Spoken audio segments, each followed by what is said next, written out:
இப்போ day to day லைஃப்பில் நம்மளுக்கு இருக்க ஸ்ட்ரெஸ்ஸில் நிறைய விஷயங்கள் நம்ம மறந்துடுறோம். நம்மளை சுற்றி இருக்கவங்க நல்லது பண்ணணும், நம்மளை நம்பி இருக்க பெட்ஸுக்கு நல்லது பண்ணணும், அதெல்லாம் நிறைய மறந்துடுறோம். இப்போ பார்த்திங்கன்னா எவ்வளோ மீன் பாருங்கள். நான் டெய்லி எங்கள் வீட்டில் இருக்க பெட்ஸுக்கு வந்து ஃபுட்டு போடுவேன்.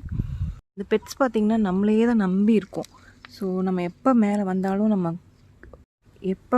நான் இங்கே வந்தாலுமே இங்கே மேலே வந்துடுங்க, எல்லா மீனும் வந்துடும். வந்து அவ்வளோ அழகாக சாப்பிடும்.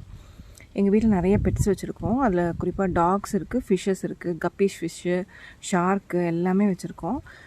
அதில் வந்து பேர்ட் ஃபீடர் நிறைய இடத்துல வச்சுருப்போம். ஏன்னா அந்த பேர்ட்ஸ் வந்து டெய்லி தண்ணி குடிச்சிட்டு குளிச்சுட்டு அதுக்கப்புறம் சாப்பிட்டுட்டு தான் போகும். எங்கள் வீட்டில் மினிமம் ஒரு நாளைக்கு ஒரு 100 to 150 பேர்ட்ஸ் வரும். அது இல்லாமல் ஃபிஷ்ஷஸ் வச்சுருக்கோம். நான் இப்போ காமிக்கிறேன் பாருங்கள். ஸோ டே டு டே ஆக்டிவிட்டீஸில் அந்த நம்மளை நம்பி இருக்க பெட்ஸை வந்து கண்டிப்பாக அவங்களுக்கு சாப்பாடு போடணும், இந்த பேர்ட்ஸ்க்கு ஃபீட் பண்ணணும். அது வந்து நம்மளோட பர்த் ரைட். நம்ம பிறந்திருக்கோம் அப்படின்னா அது 4 பேர்த்துக்கு நம்ம உதவி பண்ணுற மாதிரி பண்ணால் தான் அது வந்து நம்மளோட பர்பஸ் ஆஃப் லைஃப் வந்து ஃபுல்ஃபில் ஆகும்.